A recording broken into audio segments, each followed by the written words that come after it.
आप सभी का शिवाजी की पाठशाला में स्वागत है। देखिए कि ये आपका जनरल साइंस का तीसरा लेक्चर है और इससे पहले मैं 2 वीडियोज़ ऑलरेडी अपलोड कर चुका हूँ, जिसमें आपका सेल से एक परिचय मैंने दिया था सेल के बारे में कि कोशिका की खोज किसने की, कोशिका का नामकरण किसने किया।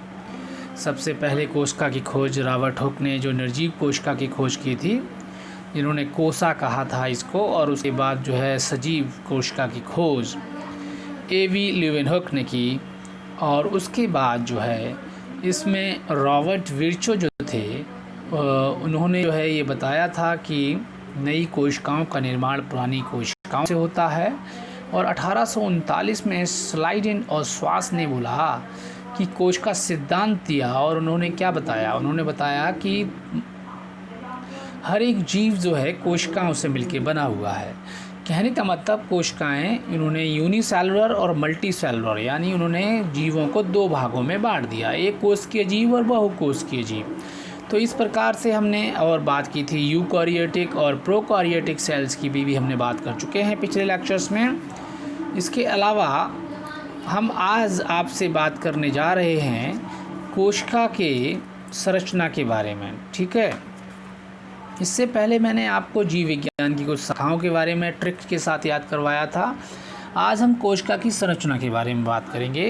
देखिए, कोशिकाएं हर एक जीव जंतु, चाहे वो पादप हों, चाहे वो माइक्रो ऑर्गेनिजम्स हों, यानी सूक्ष्म जीव हों जिनको हम सूक्ष्मदर्शी की मदद से देख सकते हैं, ये सभी के सभी जो है इन सभी के अंदर कोशिकाएं पाई जाती हैं।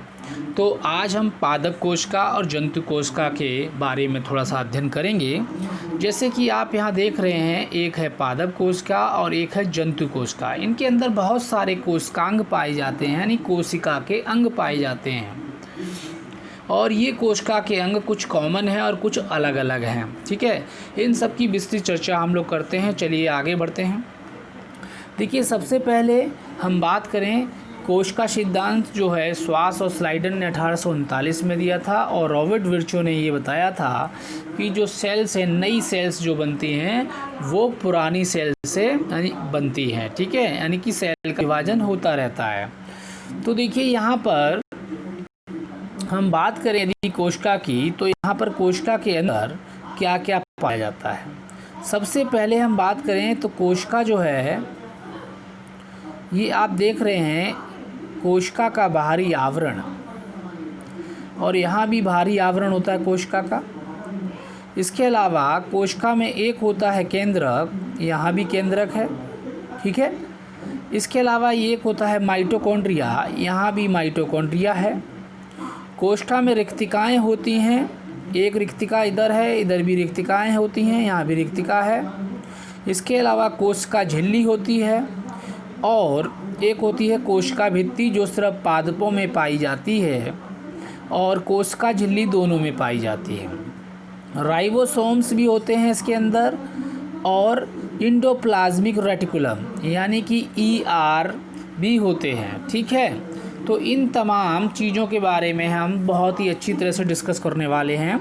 एक चीज़ का इसमें अंतर होता है, तो जो कोशिका जंतु कोशिकाएं होती हैं वो हमारी पादप कोशिकाओं से भिन्न किस प्रकार से होती हैं। सबसे बड़ी बात है सेल वॉल। सेल वॉल जिसे बोलते हैं कोशिका भित्ति, यानी कोशिका भित्ति जो है वो सिर्फ और सिर्फ पादपों में पाई जाती है। मेन जो है वो ये डिफरेंस है दोनों के अंदर। इसके अलावा हम और भी बातें करेंगे, यानी कोशिका भित्ति हमारी किसमें पाई जाती है, वो पादपों में पाई जाती है। तो चलिए एक एक करके हम चर्चा करने लगते हैं, और इन चर्चा को करते हुए हम तमाम जो है इस लेक्चर को आगे बढ़ाएंगे। ठीक है, और सबसे पहले यदि हम बात करें, यदि इस कोशिका सब कुछ, ये कोशिका का पता लगाने के लिए, यानी ये सब कुछ आज हमें पता लग पाया, कोशिका का पता लग पाया, तो ये इसकी खोज हुई इलेक्ट्रॉन माइक्रोस्कोप की। और इलेक्ट्रॉन माइक्रोस्कोप यदि नहीं होता बच्चों तो क्या होता, इलेक्ट्रॉन माइक्रोस्कोप यदि नहीं होता तो क्या हम ये कोशिकाएं देख पाते, इसलिए इलेक्ट्रॉन माइक्रोस्कोप की खोज किसने की, ये हमें पता होना चाहिए। देखिए ध्यान रखना है, नील ने की थी और किसने की थी, नील और रस्का ने की थी। किसने की थी, नील और रस्का नाम के दो वैज्ञानिक थे। इन्होंने किसकी खोज की, इलेक्ट्रॉन माइक्रोस्कोप की। तो आप ध्यान रखिएगा, याद करना है आपको, नील, नील लगाइए नीला रंग, और रस का मतलब रस, नीले रंग का रस, नीले रंग का रस, समझ रहे हैं आप, नीले रंग का रस है ये, जिसको इस तरह से याद करना है, याद रखना है, भूलना नहीं है। नीले रंग का रस जो है, और इलेक्ट्रॉन माइक्रोस्कोप, यानी जब इलेक्ट्रॉन माइक्रोस्कोप से सबसे पहले देखा गया, तो आप याद करने के लिए इसको याद रखना, नीले रंग का रस देखा गया। रस मतलब जो खाते हैं ना, किसमें, हम चाय में डुबो के खाते हैं रस को, वो नीले रंग का रस जो है वो सबसे पहले किस में देखा गया, इलेक्ट्रॉन माइक्रोस्कोप में देखा गया। और आपने देखा होगा जो रस होता है उसमें जालीनुमा ऐसा लगता है, मधुमक्खी के छत्ते की तरह दिखता है वो ना। तो कहने का मतलब इलेक्ट्रॉन माइक्रोस्कोप में सबसे पहले नीला रस का, यानी नीला रस देखा गया। तो ये आप लेकिन देखा नहीं गया था, ये याद करने के लिए मैं आपको बता रहा हूँ, ठीक है। याद रखना, इलेक्ट्रॉन माइक्रोस्कोप की खोज किसने की, नील रस्का ने की।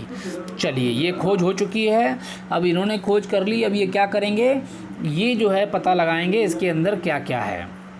तो इसी प्रकार से स्लाइडन ने, श्वास ने, चाहे वो हमारे रॉबर्ट हुक हों, चाहे वो आपके विर्चो साहब हों, रुडोल्फ विर्चो, चाहे वो हमारे आपका क्या नाम है, उनका क्या नाम है, उनको क्या बोलते हैं हम, लेवन हुक हो, चाहे उन्होंने जीवाणु का जनक भी बोला जाता है उनको, वो हों, चाहे वो हमारे श्वास स्लाइडन हो। तो ये सभी जितने भी हमने वैज्ञानिकों के नाम लिए, ये सब के सब सूक्ष्मदर्शी की मदद से ही इन्होंने पता लगाया। चलिए आगे देखते हैं। तो अब यहाँ पर सबसे बड़ी चीज़ क्या होती है, सबसे कुछ पहले समझना होगा हमें जीव द्रव। जीव द्रव क्या होता है, देखिए ये पूरी कोशिका के अंदर द्रव भरा रहता है। ये जितनी कोशिका होती है इसके अंदर क्या भरा रहता है, चाहे ये कोशिका हो चाहे ये कोशिका हो, इसके अंदर भरा रहता है बच्चों जीव द्रव। क्या भरा रहता है, जीव द्रव्य भरा रहता है। क्या भरा रहता है, जीव द्रव्य। देखिए द्रव तो आप जानते हैं तरल होता है।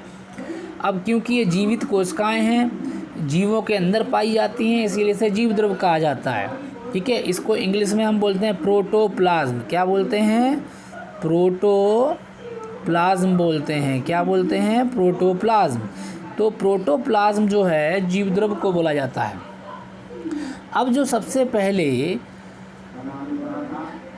हाँ, जो इस जीव द्रव नाम किसने दिया, इसमें जो आपके वैज्ञानिक थे, एक थे डू जॉर्डिन और सारकोड। देखिए दो वैज्ञानिकों के नाम याद रखने हैं, सारकोड, और दूसरे वैज्ञानिक थे डू जॉर्डिन। देखिए इन वैज्ञानिकों के नाम याद रखना इसलिए ज़रूरी है क्योंकि इन्होंने जीव द्रव के बारे में इन्होंने सबसे पहले पता लगाया, यानी कि इन्होंने पता नहीं लगाया, इन्होंने इसका नाम दिया। यानी इन्होंने क्या किया, इन्होंने जो है सारकोड ने और डू जॉर्डिन ने, यानी सारकोड और डू जॉर्डिन ने सबसे पहले प्रोटोप्लाज्म के बारे में बताया, ठीक है, इनका नामकरण दिया। और प्रोफेसर हैक्सले थे एक, जिनका नाम था प्रोफेसर हैक्सले।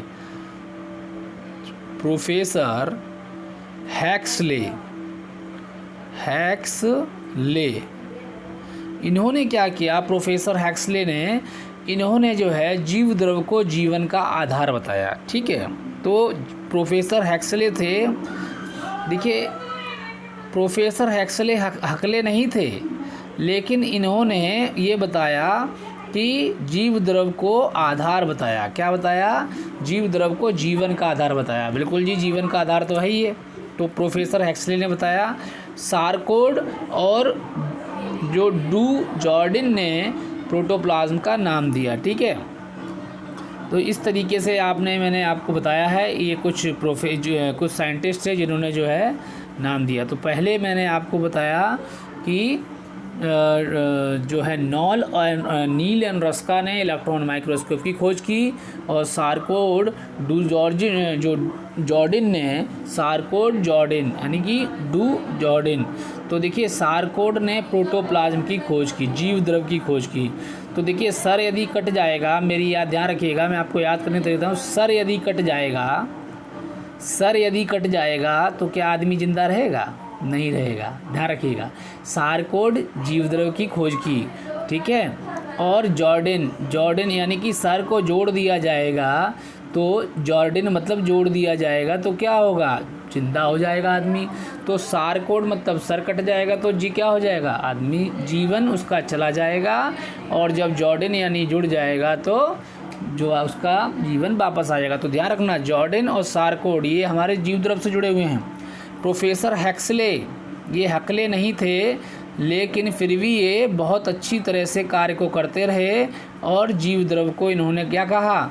हकलाते हकलाते कहा कि जीवद्रव जो है वो भौतिक आधार, यानी इन्होंने भौतिक आधार बताया, जीवद्रव को जीवन का भौतिक आधार बताया। हकलाते हकलाते ही बोल दिया होगा। ये देखिए याद करने के तरीके मैं आपको बता रहा हूँ, ये ट्रिक्स हैं, ऐसे हम याद करते हैं, ठीक है। रिवीजन करते हैं, बार बार रिवीजन करते हैं, लेकिन जब ट्रिक्स से याद करते हैं तो कुछ जल्दी याद हो जाता है हमको, और फिर हमें याद करने में कोई दिक्कत नहीं होती। इस वीडियो का आप 1 बार 2 बार 3 बार देखेंगे, मज़ा आएगा और आपको याद करने में आसानी रहेगी।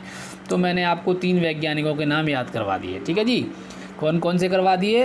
पहला मैंने आपको नील और रस्का याद करवा दिया, इलेक्ट्रॉन माइक्रोस्कोप का। दूसरा मैंने आपको क्या याद करवा दिया भाई? मैंने आपको सारकोड और जॉर्डिन याद करवा दिया। तीसरा मैंने आपको प्रोफेसर हेक्सले याद करवा दिया, ठीक है जी। यहाँ पर मैंने आपको 4 वैज्ञानिकों के नाम याद करवा दिए। अब देखिए जो मेन कहानी है वो आती है जीवद्रव की। जीवद्रव जो है वो, ध्यान से देखिएगा आप, जीव द्रव्य जो है वो 2 भागों में बट गया।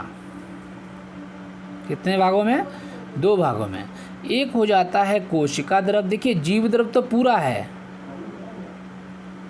लेकिन एक कहलाता है कोशिका द्रव्य और एक कहलाता है क्या? न्यूक्लियस, यानी कि केंद्रक बोलते हैं इसको। क्या बोलते हैं? केंद्रक।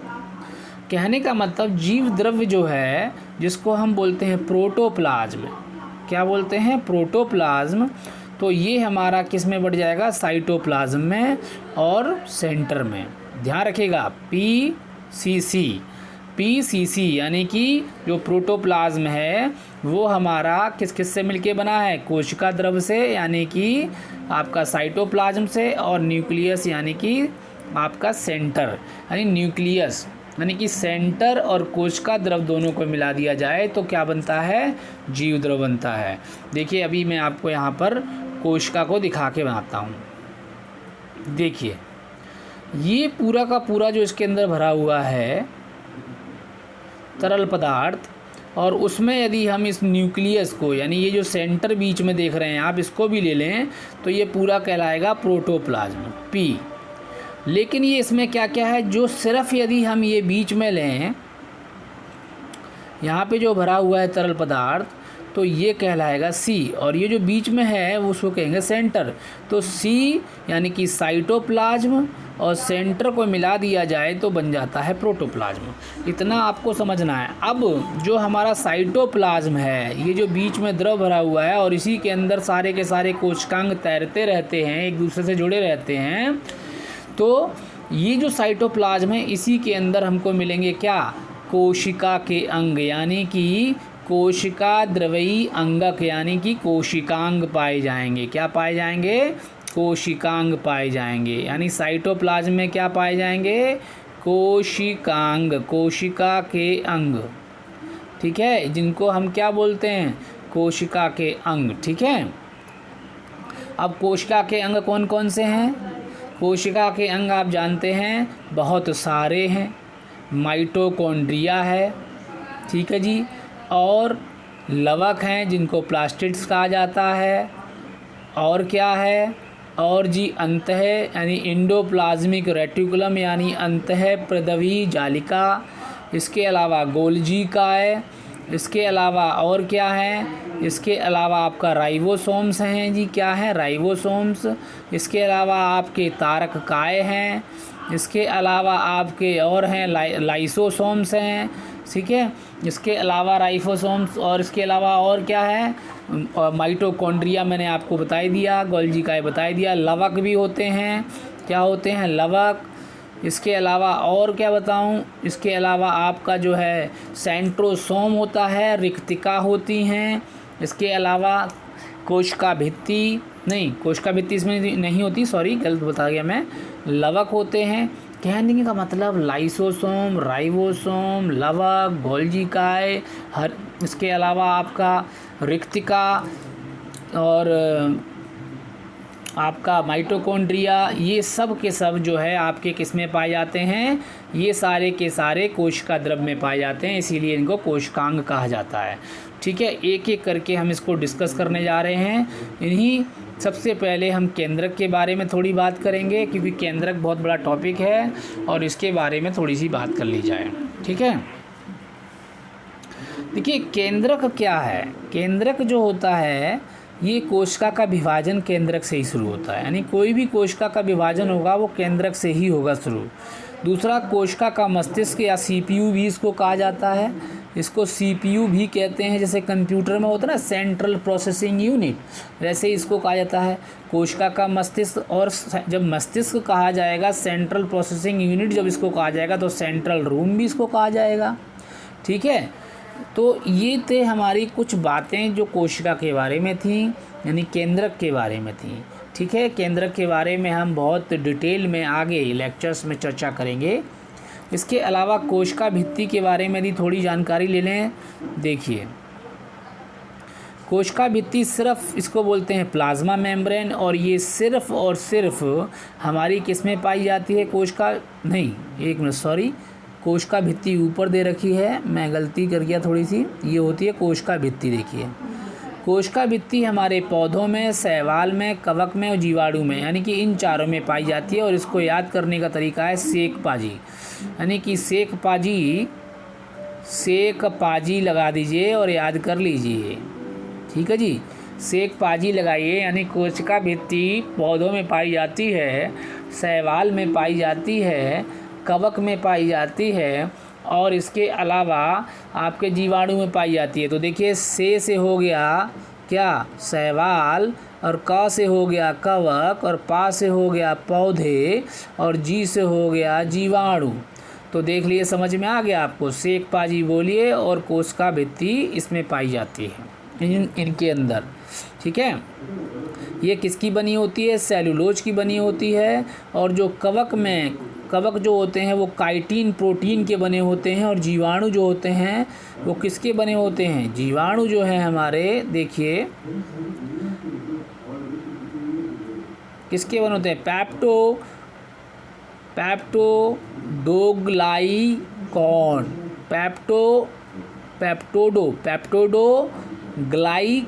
पेप्टोडोग्लाइकॉन, इसको ऐसे पढ़ेंगे पेप्टोडोग्लाइकॉन, ठीक है।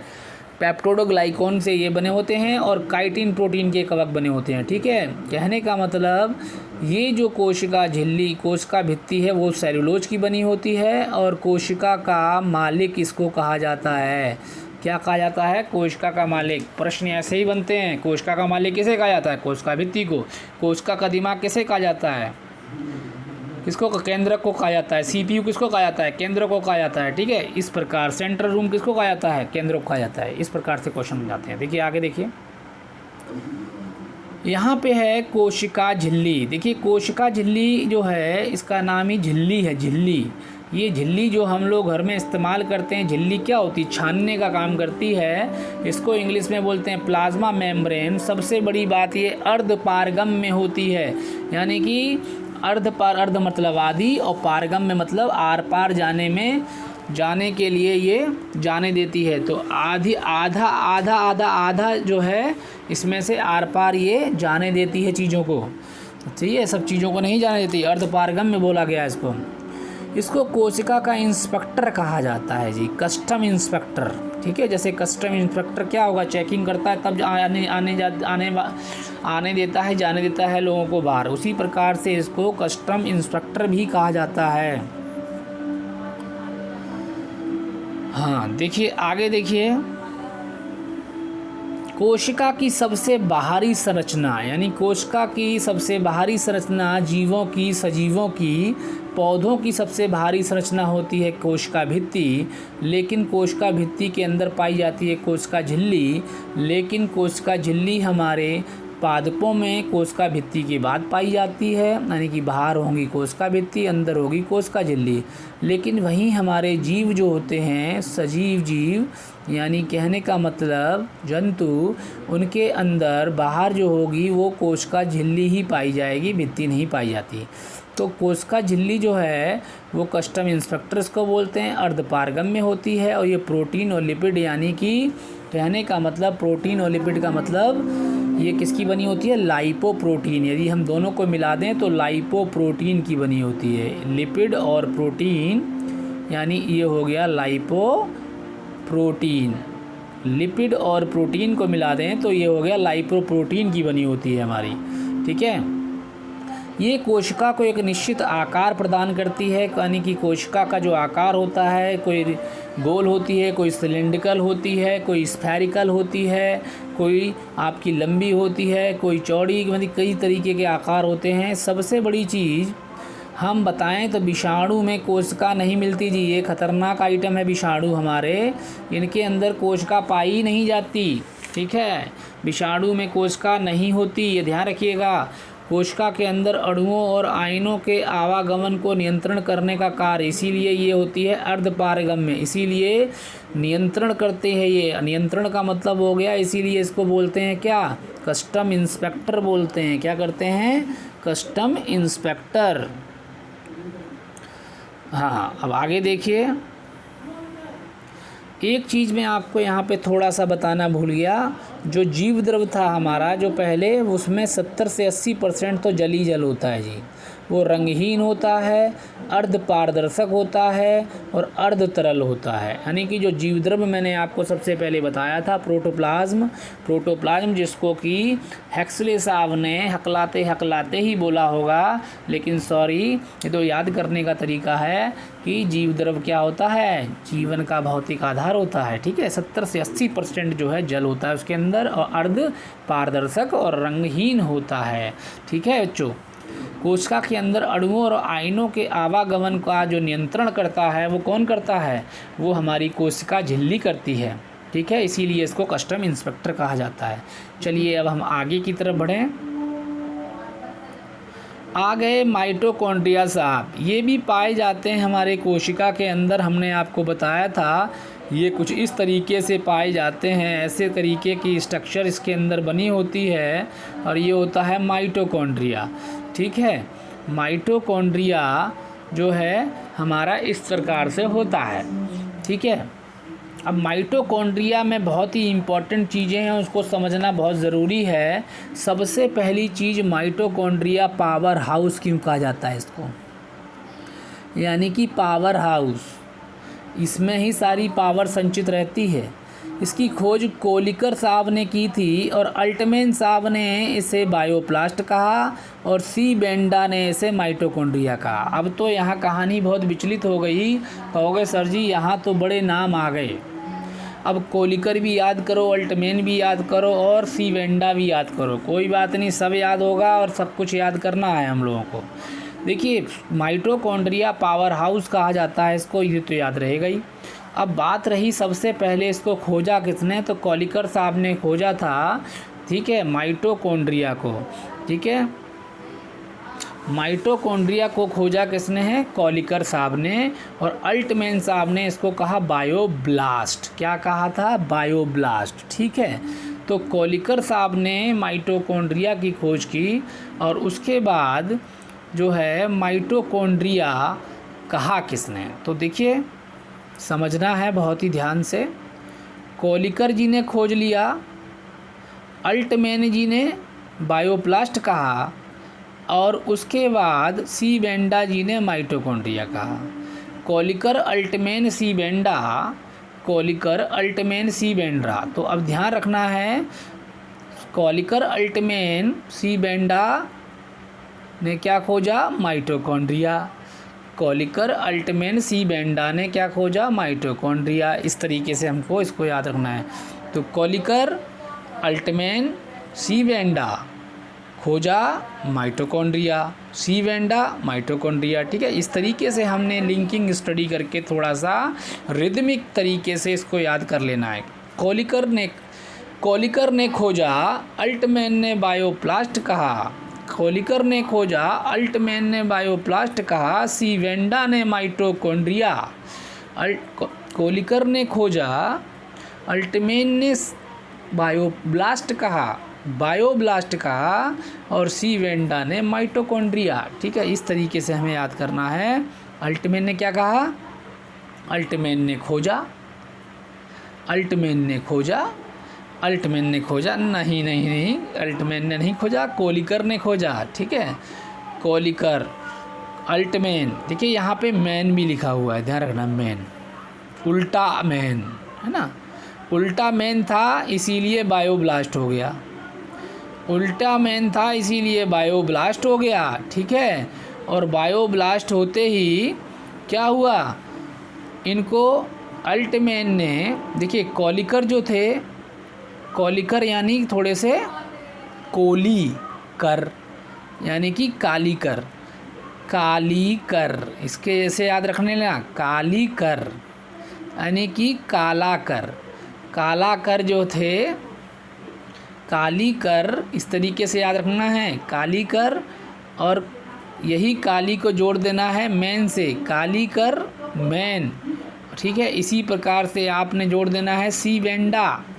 ठीक है, और माइटोकॉन्ड्रिया। तो याद करने के तरीके हमको डेवलप करने होते हैं। कालीकर यानी कोलिकर, अल्टमैन यानी उल्टा मैन, और यहाँ पर सीबेंडा यानी कि सीबेंडा ने माइटोकॉन्ड्रिया, बेंडा माइटोकॉन्ड्रिया। इस तरीके से हम इसको याद कर लेंगे। ठीक है, याद करने के 2-3 बार में आपको रिवीजन करना है। अब देखिए, अब बात करते हैं हम लोग यहाँ पे माइटोकॉन्ड्रिया को पावर हाउस क्यों कहा जाता है।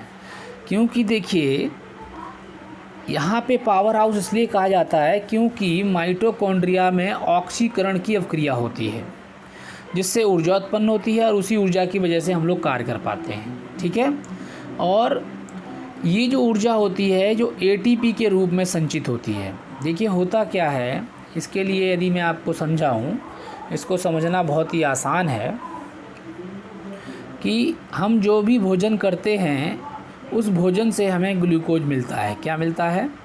ग्लूकोज मिलता है पाचन की क्रिया के दौरान। वो कहाँ जाता है? रक्त में, रक्त वाहिनियों से होता हुआ वो हमारी कोशिकाओं में जाता है और वहाँ ऑक्सीजन के साथ मिलकर वो क्या करता है? कार्बन डाइऑक्साइड बनाता है, वाटर का निर्माण होता है और वहाँ पर एटीपी का निर्माण होता है। यानी कि एडेनोसिन ट्राइफॉस्फेट जो होते हैं ये एनर्जी बंडल्स होते हैं, और यही इसी के रूप में ऊर्जा जो है माइटोकॉन्ड्रिया के अंदर संचित रहती है। और जब हमारे शरीर को ऊर्जा की आवश्यकता होती है तो वो माइटोकॉन्ड्रिया उस ऊर्जा की पूर्ति हमारे शरीर में करता है।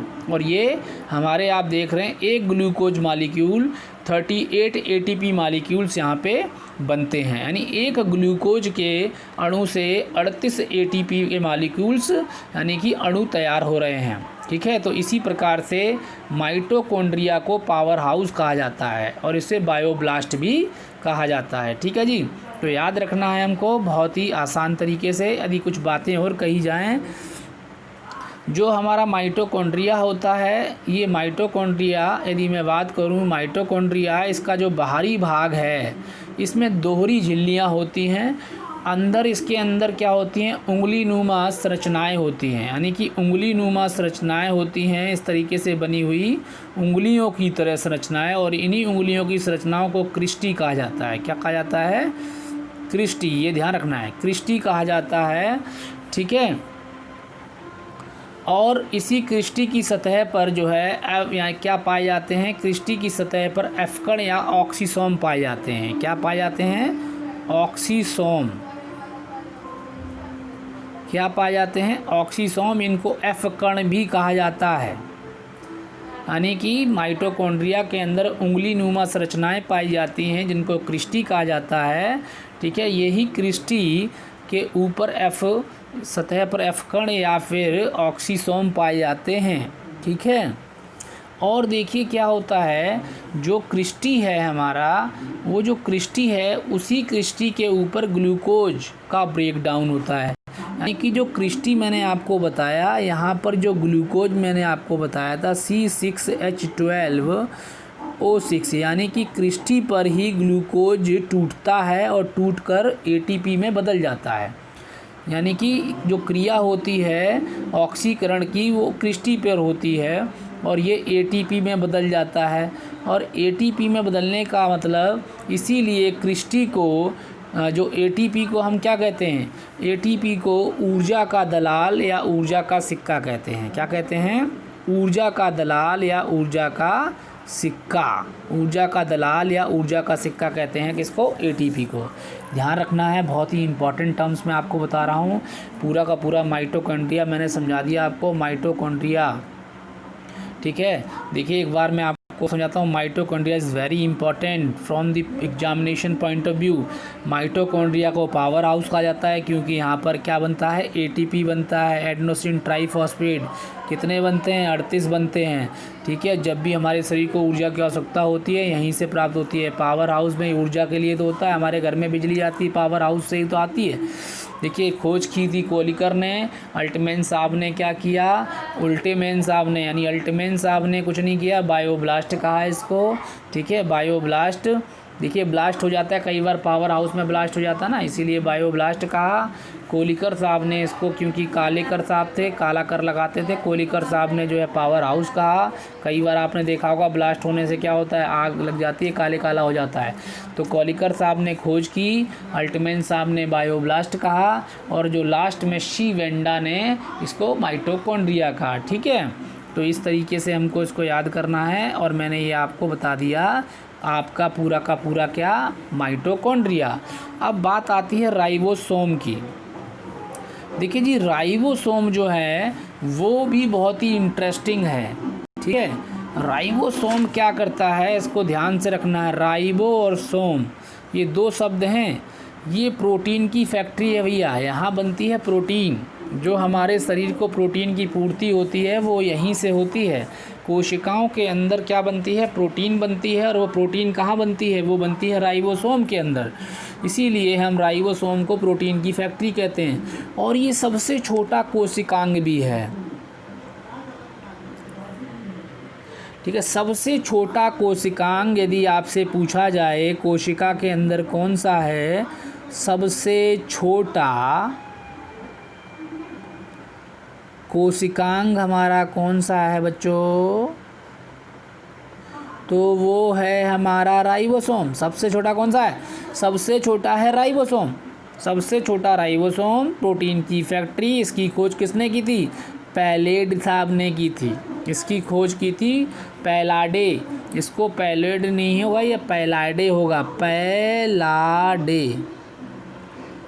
पैलाडे साहब ने राइबोसोम की खोज की। ठीक है, राइबोसोम की खोज की। अब ध्यान रखना, पैलाडे। ठीक है, तो ये बड़े लाडले थे, पैलाडे साहब बड़े लाडले थे और इनका जन्म हुआ था सोमवार को। ठीक है जी, कब हुआ था? सोमवार को। तो राइबोसोम, और सोमवार को हुआ था। कब हुआ था? जब सूरज जो था वो राइज हो रहा था, तो इसीलिए इनको राइबोसोम यानी राइबोसोम। पैलाडे साहब ने किसकी खोज की? राइबोसोम की। कब पैदा हुए थे? ये लाडले थे अपने घर में, पैलाडे जी सोमवार को पैदा हुए थे। ठीक है, और उस सोमवार को कितने बजे कब हुए थे? जब सूरज राइज कर रहा था। ठीक है, तो इस तरीके से आपको याद करना है। पैलाडे साहब ने किसकी खोज की? पैलाडे साहब बड़े लाडले थे और इन्होंने खोज की थी राइबोसोम की, क्योंकि सोमवार के दिन ये पैदा हुए और उस समय सूरज जो था वो राइज कर रहा था। ठीक है, तो पैलाडे साहब ने की खोज। ठीक है, ये देखिए डेट वेट याद करने की आवश्यकता इतनी नहीं होती है, इस पे ध्यान नहीं दीजिएगा, क्योंकि ज़्यादातर जो है हमें खोजकर्ता का नाम पूछ लिया जाता है। ये बना होता है हाइड्रोक्लोरिक अम्ल और प्रोटीन का बना होता है। भैया सीधी बात, प्रोटीन की फैक्ट्री है तो प्रोटीन का तो बना ही होगा, और हाइड्रोक्लोरिक अम्ल भी होता है, ये हमें याद रखना है, ठीक है। प्रोटीन की फैक्ट्री है क्योंकि यहाँ पे प्रोटीन बनता है, 10 प्रकार के प्रोटीन इसके अंदर बनते हैं, ठीक है जी, और 70% प्रोटीन इसके अंदर ही रहता है। तो ये हमें ध्यान रखना है, प्रोटीन का मामला है इसमें, ठीक है। और इसके अलावा राइबोसोम जो है कहाँ कहाँ पाया जाता है। राइबोसोम जो है वो कोशिका के किस किस कोशिका में कहाँ कहाँ पाया जाता है। देखिए ये माइटोकॉन्ड्रिया में पाया जाता है। कहाँ पाया जाता है? माइटोकॉन्ड्रिया में पाया जाता है। इसके अलावा ये एंडोप्लाज्मिक रेटिकुलम में भी पाया जाता है। इसके अलावा ये प्लाज्मा में भी पाया जाता है, ठीक है जी,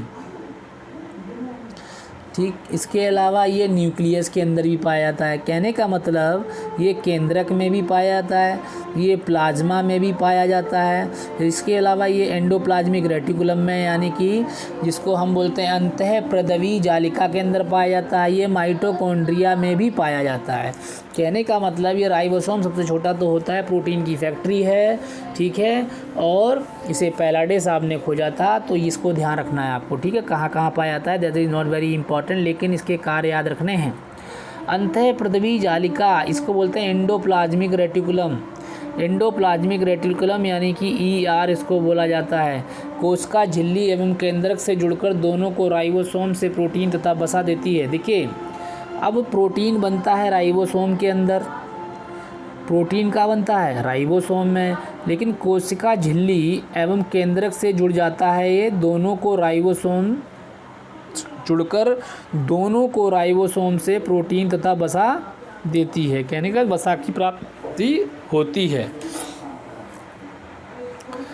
लाइकोप्रोटीन की ये बनी होती है, क्योंकि लाइकोप्रोटीन देखिए प्रोटीन का एक तरह से लाने और ले जाने का काम कर रहा है, और ये इसीलिए ये भी लाइकोप्रोटीन की बनी होती है। खोज करता है KR पोर्टर यानी ट्रांसपोर्टर, ठीक है जी, ध्यान रखना आप, इसको मैं याद करवा रहा हूँ आपको। ट्रांसपोर्टर को जोड़ दीजिए पोर्टर को भैया, पोर्टर साहब ने ट्रांसपोर्टर का काम है ना, तो ट्रांसपोर्टर। अब पोर्टर जो थे ये अब ये क्या कर रही है, अंतःप्रदवी जालिका जो है ये काम क्या कर रही है, ये कोशिका झिल्ली है और ये केंद्रक है, इन दोनों के बीच में एक तरह का जुड़ने का कार्य कर रही है। देखिए जुड़कर दोनों को क्या करती है, राइबोसोम से, ठीक है।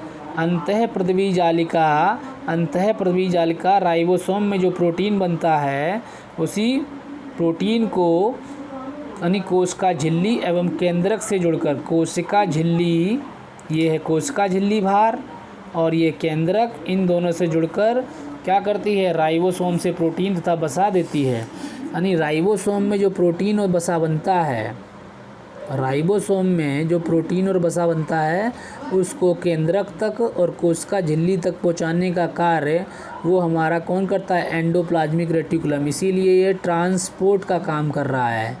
क्या कर रहा है, ट्रांसपोर्टर है ये। और खोज किसने की थी, पोर्टर साहब ने, है ना। एंडोप्लाज्मिक रेटिकुलम की खोज किसने की, पोर्टर साहब ने की। और ट्रांसपोर्ट का काम कर रहा है किस चीज़ का, प्रोटीन का, किस किस के बीच में, कोशिका झिल्ली और केंद्रक में से जुड़कर, ठीक है, जुड़ के उनको करता है। तो इसको ध्यान रखना है। अब ये बात करेंगे, अब ये यदि ट्रांसपोर्ट का काम यदि कर रहा है एंडोप्लाज्मिक रेटिकुलम, तो भैया ये खोखली संरचना ही तो होगी। ये कैसी होगी, खोखली होगी अंदर से, तभी तो प्रोटीन इसके अंदर से जाएगा। खोखली संरचना होगी, नाली की नलिका की तरह होगी, नलिका नुमा खाली खोखली संरचना होगी, ठीक है। अब ये कहाँ कहाँ पाई जाती है, देखिए ये प्रोटीन को लाने में या जोड़ने का कार्य कर रही है। प्रोटीन को राइबोसोम में प्रोटीन बनता है और उसको लाने ले जाने का काम कोशिका झिल्ली तक और केंद्रक तक ले जाने का काम कर रही है, ट्रांसपोर्टर का काम कर रही है। और पोर्टर साहब ने इसे खोजा, और ये किस किस में पाई जाती है, ये विषाणु में पाई जाती है जी, वायरस के अंदर, ये बैक्टीरिया में पाई जाती है, ठीक है। ये जी आपकी नील हरित शैवाल यानी ब्लू ग्रीन एल्गी में पाई जाती है। इसके अलावा ये हमारे शैवाल में यानी कि जो हमारे ब्लू ग्रीन एल्गी जो होते हैं शैवाल में पाई जाती है।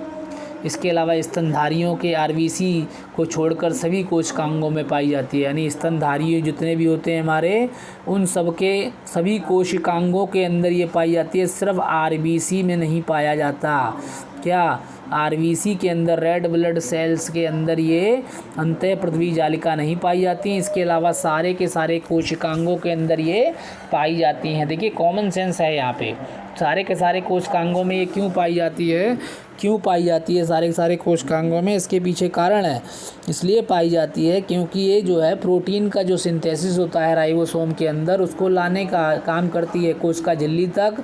और इसके अलावा आपके कोशिका झिल्ली से और आपका किसके बीच में, केंद्रक से जुड़कर जो है ये राइबोसोम से प्रोटीन तथा वसा देती है। ठीक है, इनको तो कहने का मतलब क्या है कि इस तरीके से आपको याद रखना है। वायरस में भी ये पाया जाता है, बैक्टीरिया में भी पाया जाता है, ब्लू ग्रीन एल्गी में भी पाया जाता है, स्तनधारियों में भी पाया जाता है, सभी कोशिकांगों में, लेकिन आरबीसी में नहीं पाया जाता। ठीक है, शैवाल में भी पाया जाता है। ठीक है जी, शैवाल,